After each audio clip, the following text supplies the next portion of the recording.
พี่น้องโอ้โหสุดยอดเลยเบิ่งคนนะคึกคืนขนาดเลยอันนี้เพิ่นเฮ็ดอะไรกินไหมคะนี่นะต้มบ่เป็นยา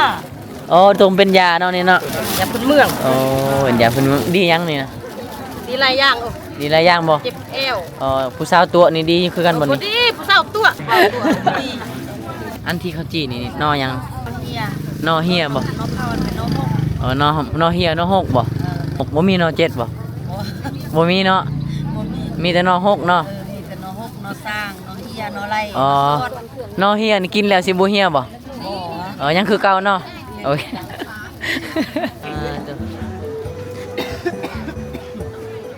ตลาดเมืองง่อยเฮานี่ลายขนาดเลยเนาะลายคู่มือจังสิบ่คนมาซื้อนะอาทิตย์นึงมีเทื่อนึงมีแต่มื้อวันเสาร์อ๋ออาทิตย์นึงมีเทื่อนึงตลาดนัดเป็นตลาดนัดเนาะปลาเคิงพี่น้อง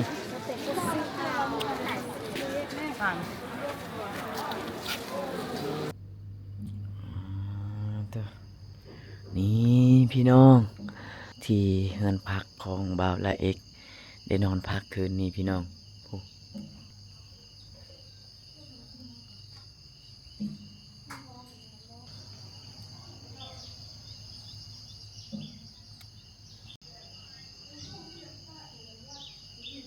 เบิ่งเอาพี่น้องวิวภูเขามีแต่หมอกปกคลุมตอนนี้โอ้งามขนาดเลยตอนเช้าแดดกำลังส่องภูเขาแจ้งคักอีเลยเนาะและก็มีหมอกปกคลุมโอ้โคตรงามเลยทุกคนซูมให้เบิ่งจากข้าวนึงนี่พี่น้องปาดโคตรงามเลยพี่น้อง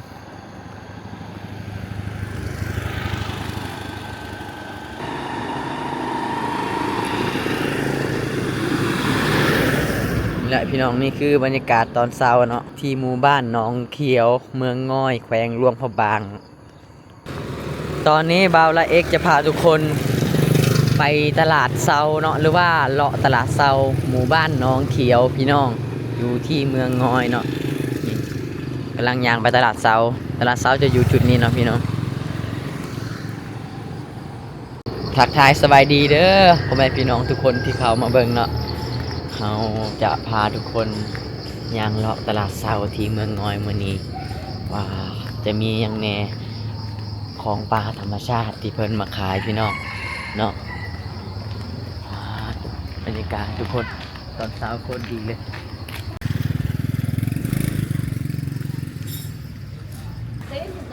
นี่ละพี่น้องเป็นเส้นทางลงไปตลาดเนาะก็คือคนแถวนี้เนาะพี่น้องเป็นคนที่แบบผิวพรรณดีเลยพี่น้องเลยเนาะคนหน้าตาคนแถวนี้ก็คือจะออกจีนหมดเลยเนาะผิวพรรณเขาดีผิวขาวพี่น้องพี่น้อง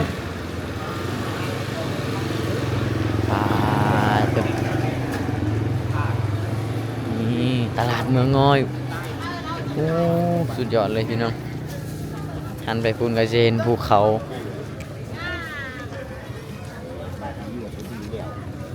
เสิร์ฟมาปัญญาดีปัญญามีตัว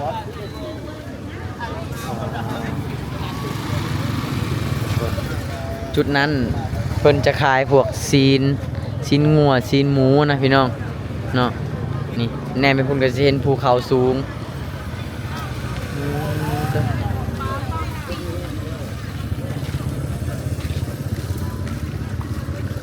ฝั่งนี้จะเพิ่นขาย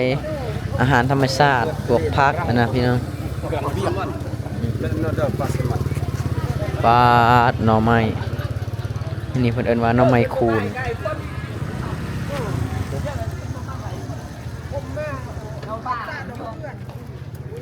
นอกูดบ่แม่คะนี่อ๋อนอกูดเนาะพี่น้องอันนี้จะเป็นมักแตงไฮที่ชาวบ้านเพิ่นปลูกนะพี่น้องแถวนี้จะมีมักแตงไฮเป็นหลักเลยเนาะ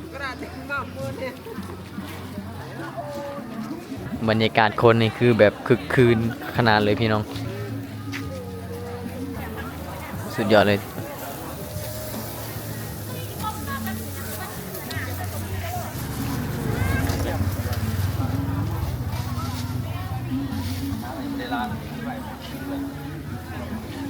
ตื่น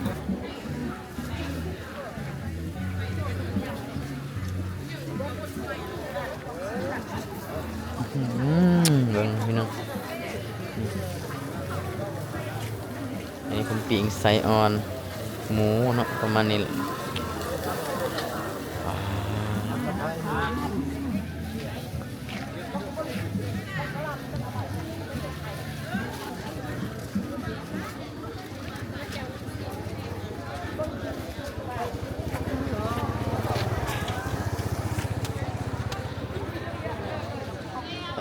พี่น้องมาเบิ่งปลาแม่น้ำอู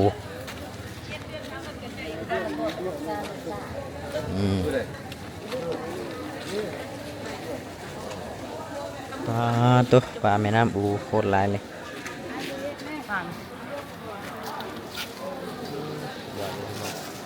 หลายครั้งอีหลีเนาะปลาแม่น้ำอูเขาเนาะโคตรหลายเลยปลาโจกนะพี่น้องตัวใหญ่ขนาดนี่แหละแสบครับอันนี้จะเป็นปลาเคิงพี่น้อง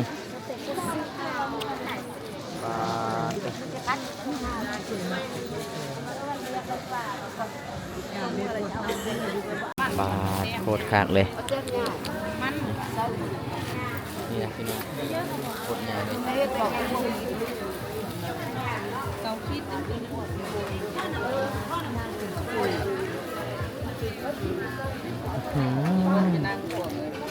บนปลาฮะนะลายนี่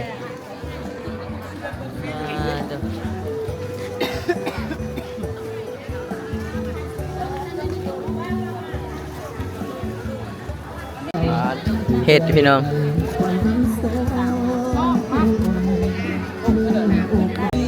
มีหมักเงาะหน่อไม้เพิ่นต้มเรียบร้อยแล้ว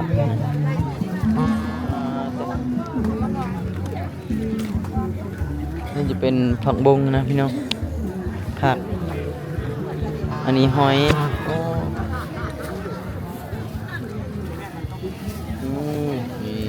นี่หน่อไม้แตงไห้นะพี่น้องผักอีนี้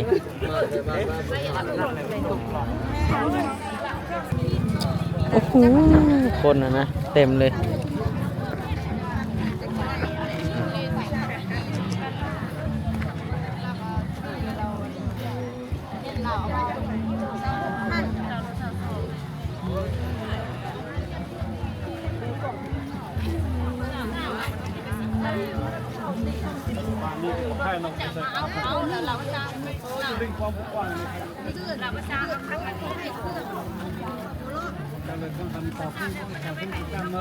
เบิ่งหน่อไม้นะฟาดของกินของอยากนะโคตรลายเลยพี่น้องบอกเลยว่าโคตรลายดีเต็มเลยนะอันนี้ตาวพวกมะพร้าวอย่างเงี้ย สบายดีทุกงานมื้อนี้ทางห้างของเรามียาดีโคพระเจ้าหลายชนิดแล้วก็เดินทางเป็นมอยาดีลมขาวตัวบุกจรประจำเดือนมาบุกปกติยาไล่เลือดตัวกระเพาะอาหารตัวลำไส้ปีเป็นเลือดยาดีลิตรวงยูทวานดีวัดดีไอดีหูดีเจ็บหลังเจ็บเอวดีรุ่งสิ้น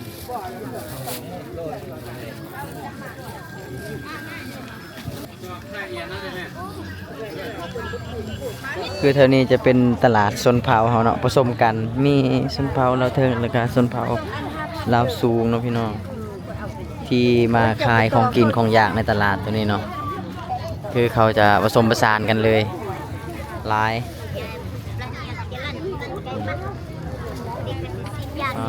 อันนี้จะเป็นมะเงาะนะพี่น้องมะเงาะที่ชาวบ้านเขาปลูกเองตามแม่น้ำอูได้นี่โอ้ยสุดยอดเลยตลาดหน่อไม้เพียบเลยหน่อไม้นะ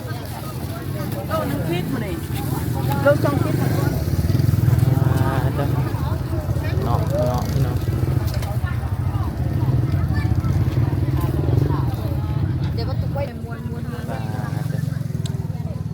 ห คตรหลายเลยโอ้หลายขนาดเลยพี่น้องเบิ่งเนาะเอาลูกเอาเตามานำมาขายแต่เศร้าเพิ่นได้อันนี้จะเป็นตลาดสำเภาเฮาเนาะฝั่งนี้นะพี่น้องสำเภากะมุหรือว่าเราเทิงเนาะภาคเหนือพี่น้องขายแนวใดนี่มัด10,000บ่อันนี้นอหยังนี่ นออะไร นอไลเนาะอันนี้นอไลทางภาคเหนือพี่น้องมัดหนึ่ง10,000เนาะพี่น้องอันที่เขาจีนี่นอหยังเผาๆนี่ เฮีย นอเฮียบ่ นอเผาเป็นนอหก นอเฮียนอหกบ่อ๋อนอหักนอหกบ่มีนอเจ็ดบ่ โอ้ บ่มีเนาะ บ่มี มีแต่นอหกเนาะ มีแต่นอหกนอสร้างนอเฮียนอไร อ๋อนอเฮียนี่กินแล้วสิบ่เฮียบ่ บ่ อ๋อยังคือเก่าเนาะโอเค ลายขนาดเลยของกินนี่แม่นภาษากะมุเพิ่นเอิ้นว่าตะบังเปลตะบังเปลแปลว่าหน่อไม้ไหลเนาะว่าโอ้ยเอ้าค่อยให้เจ้าใบเดียวเจ้าคือให้ค่อยคืนลายแท้บัดนี้ เอาให้เบ50,000 โอเคเข้าใจค่อยได้กำไรแล้วเนาะบัดนี้เนาะค่อยให้เจ้าใบเดียวเจ้าให้ค่อยลายใบเลยได้นี่ ใจคือกัน หน่อไม้พี่น้องปลาเต้อปลาเต้อมาขายนะพี่น้องนี่ก็ปูเนาะพี่น้องเนาะปูยังนี่ปูหน้าวะนี่ปูนาพี่น้องทงเท่าไรล่ะทง10,000เนาะทง10,000กีบพี่น้องอันนี้นอยังคือใหญ่เท่านี่นอหกเนาะนอหกพี่น้องเป็นนอที่ใหญ่อีหลีเลยนอหกนะโอ้อันนี้คนต้มแล้วนะมีแต่เอามาจ้ำแจวโลดโอ้เนาะนี่ทง10,000กีบ10,000นี่เอาไปปนเนาะพี่น้องแซ่บได้กินกับหน่อไม้นะผักกระไรเต็มจะมีคนลาวคนจีนเนาะที่เขามาซื้อนะพี่น้องลาย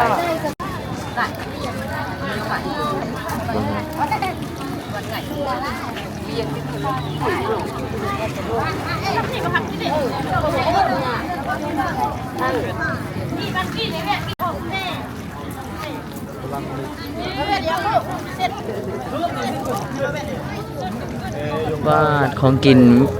อาหารลาวเนื้อเฮาเนาะพี่น้อง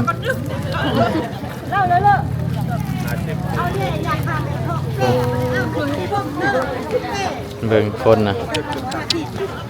คึกคืนขนาดเลยอู้สุดยอดเลยพี่น้องเด้อ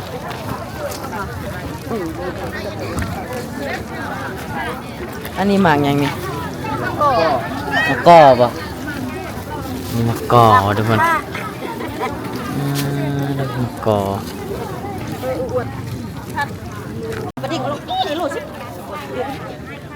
อันนี้เพื่อนเห็นอะไรกินไหมคะนี่นะ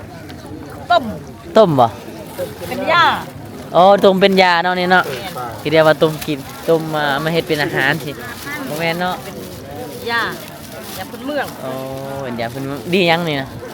ดีหลายอย่าง ดีหลายอย่างบ่ เจ็บเอว อ๋อผู้สาวตัวนี่ดีคือกันบ่ บ่ นี่ ดีผู้สาวตัว ดีเนาะ บ่ดี บ่ดีเนาะ ผู้สาวกับผู้บ่าวตัวอันบ่ดี บ่ดีเนาะอ๋อคือเรียกว่าผู้สาวตัวดีนี่ไปสิซื้อมากินแล้วละ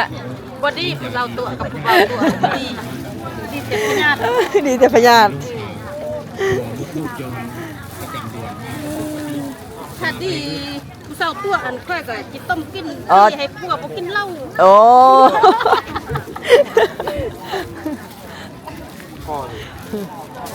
โอ้ยบรรยากาศคนเนาะพี่น้องอันนี้มันยังเลยนี่นะ อันนี้มาคม มันยังก็ มาคม มาคม แต่มันก็บ่คมปานใด อ๋อแต่มันบ่คมปานใดบ่ เอิ้นว่ามาคม ซื้อมันมาคมกินแล้วบ่คมเนาะหวาน บ่หวาน บ่หวาน จืด จืดอ้าว อันนี้เขาเฮ็ดได้กินนี่ ต้ม ต้องต้มอีกบ่ แม่น อ๋อต้องไปต้มขายได้นี่ ค่ะ 10,000ปลูกเองบ่นี่ เป็นหยัง จะปลูกเองบ่ บ่ไปเอาอยู่ป่า โอ้ไปเก็บอยู่ป่าพูไปเก็บอยู่ป่ายามมื้อแรกแล้วก็ยามมื้อเช้ามาขายอ๋อนี่อาหารลาวเหนือเฮากินกับหยังนี่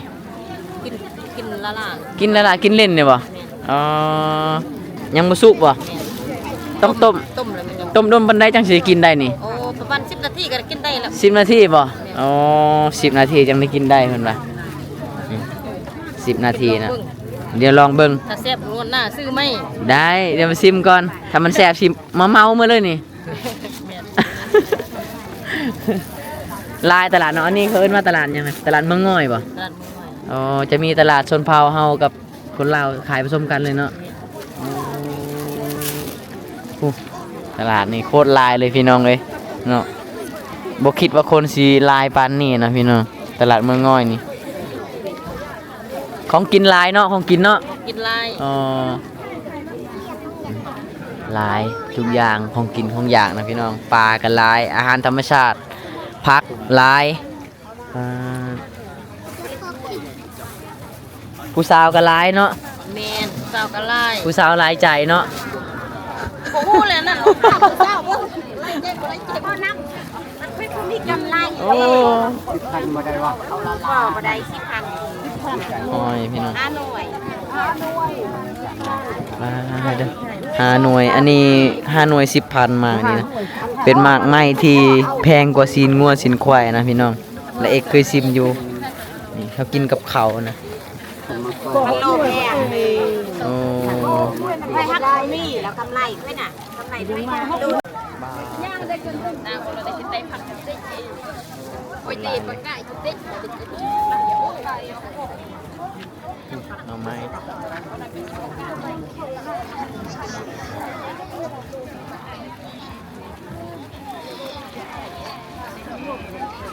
ลาตลาดนี้แตง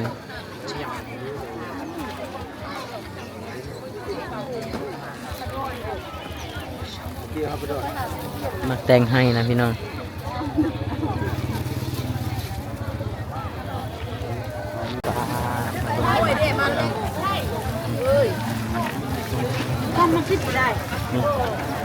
คนลายเลย เพื่อนแหละเพื่อนแหละ หน่อไม้กะลายปลากะลายเนาะพี่น้องผักกะลายสุดยอดเลยตลาดนี้และเอกยกให้เป็นเดอะเบสเลยเนาะถ้าเป็นตลาดแต่ละชุดนะคือตลาดนี้แหละสุดละตลาดน้อยบางน้เขียวแปลงลมพะบางนี่พี่น้องหน่อไม้กองอันเนี้ยหลายขนาดนี่คือสบายดีไหมคะขายอะไรนี่โล2,000บ่อ๋ออันนี้มักแตงให้บ่มักแตงให้เฮาเนาะพี่น้องนี่เป็นมักแตงที่แซ่บเลยแซ่บบ่เอาเบิ่งโลนึงเดี๋ยวมาซิมเบิ่งมักแตงทางเราเนื้อเฮาพี่น้องเป็นมักแตงให้นะพี่น้องแซ่บเลยมักแตงได้ขายหลายเนาะมื้อนี้เนาะเห็นลูกค้าหุมซื้ออยู่เมื่อกี้นี้เท่าได้20,000โอเค20,000พออยู่บ่นี่พออยู่เนาะพอดีเลยนี่มาแตงให้พี่น้องจุอยู่ให้เจ้าคือสิลายเนาะลายโอ้ ปลูกให้ปลูกเขาแล้วก็ปลูกมักแตงขายนะพี่น้องคักอีดีบรรยากาศแจ้งขึ้นเรื่อยๆคนกะสีมาเรื่อยๆเนาะพี่น้องตอนนี้คือบรรยากาศสวยขึ้นคนกะมาแห้งมาลายนะ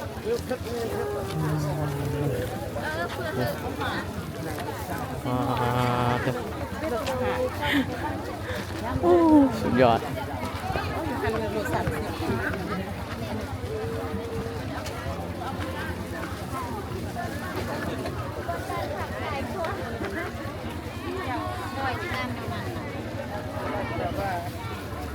เท่าได้นี่ไหมครับ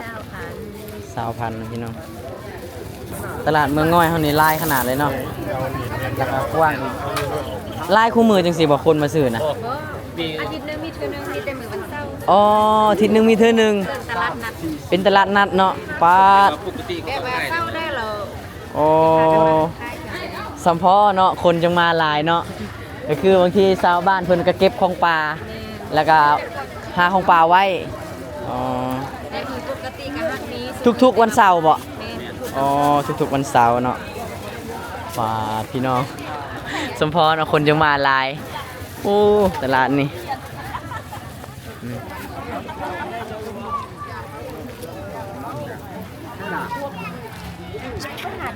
อันนี้เปิด คือตลาดนี่นะพี่น้องทุกๆวันเสาร์เพิ่นจะมาขายเทื่อนึงนะพี่น้องเนาะคนก็เลยหลายจังซี่นะพี่น้องเขาเจ้าบ่ได้เปิดคู่มือเนาะทุกๆวันเสาร์เทื่อนึงทุกอาทิตย์นะวันเสาร์พักเลยละสุดยอดว้าจุนี่พี่น้องโอ้โหสุดยอดเลยเอาแม่ค้าไปไซส์แล้วนี่กำลังปีงคักๆเลยสุดยอดเลยตลาดนี้อู้คนนี่บ่ให้เว้าเลยพี่น้องเนาะนี่ปานมางานบุญพุ่นละมีคือตลาดในนี้มันจะมีอยู่3ชนเผ่านะพี่น้องที่มาขายเครื่องก็คือชนเผ่าเราลุ่มชนเผ่าเราเทิงชนเผ่าเราสูงพี่น้องเนาะผสมผสานกันที่มาขายเครื่องอยู่นี่นะ